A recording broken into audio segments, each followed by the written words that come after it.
Hello guys, so today we are going to be doing a what if scenario. What if Iran formed an empire in 2022? And yes, this is taking heavy inspiration from AdisPro, which I will leave a few comments on some of his videos about some empires I think he should do. Some I think he should do include, well, Iran, Georgia, Israel, the Koreas, and well, yeah, that's about it for ideas I've got. But yeah, I think it would be really cool to see some of those. Maybe even Saudi Arabia too. It's one we haven't seen.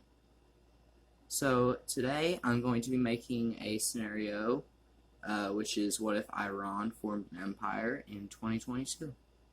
Now this won't be like my other videos where I have troops on the ground, kind of like talking and fighting. No, this will be just straight mapping. So to start off, we have Iraq joining this new Persian Empire, I guess you could say. I mean, yeah, it's technically the Persian Empire, but then again, it is pretty much entirely controlled by Iran, so it'll just be called the Iranian Empire. So now we have this new Persian Empire declaring war on Kuwait, Jordan, Syria, Palestine, Israel, Lebanon, Cyprus, Armenia, Azerbaijan, and Georgia. And, well, it's kind of looking like the Persian Empire's got this in the bag, but, well, things never go right for empires. That's what the Ottomans said. Am I right, lads, or am I right, lads? So, we do have Saudi Arabia and Turkey declaring war on the Persian Empire. But luckily for them, Syria decides to unite with them and join this new Persian Empire. It's now looking like this is another huge Middle Eastern war. Also, NATO, the EU, the UN, all those alliances, they're not going to be accounted for in this video, just like in AdisPro's videos. And also, there will be no nuclear weapons, so yeah, sorry Israel.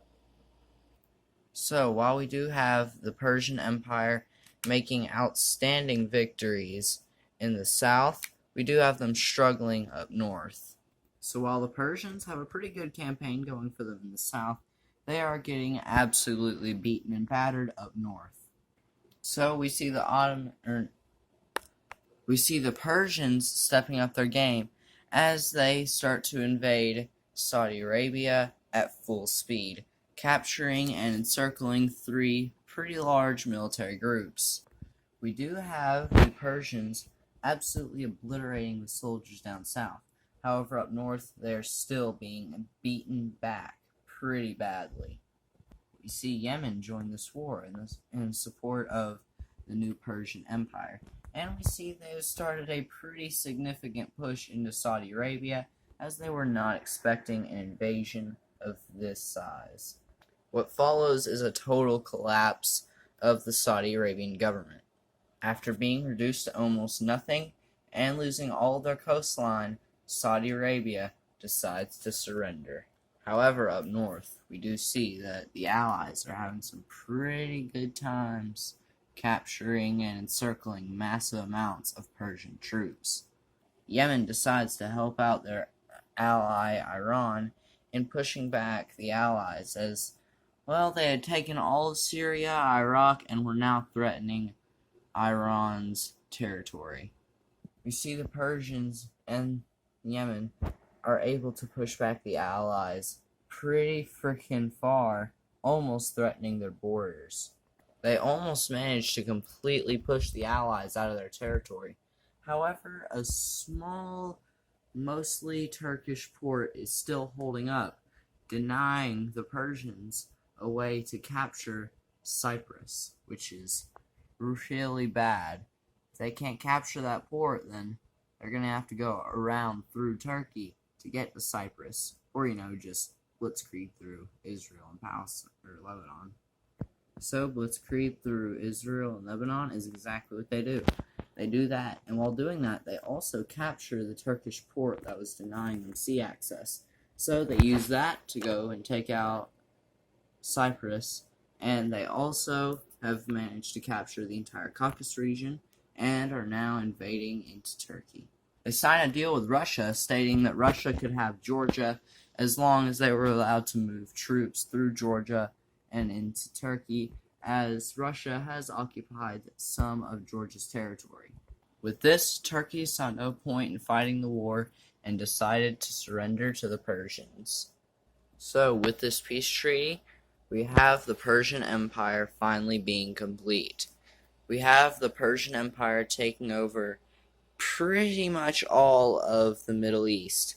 And as you can see, this is probably the largest extent that the Persian Empire has ever gotten to in history. We also have their ally Yemen getting a fair portion of land from Saudi Arabia. And just like the deal said, Russia also gets some land.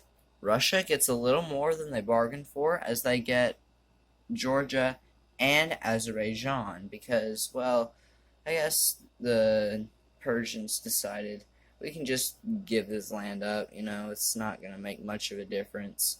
I guess they wanted to appease Russia as not to go to war with them in the future, because that would probably not end well for the Persians. So that is going to wrap it up for What If Iran Formed an Empire in 2022. Now, you can comment down below if you agree with this, if you don't agree with this, if you think that Iran would even have a chance of pulling this off, and that if Russia would even get land at all, and if Yemen would help them out, or if any country would help them out for that matter. So, this is the end of the video, and I'll see you all in the next one.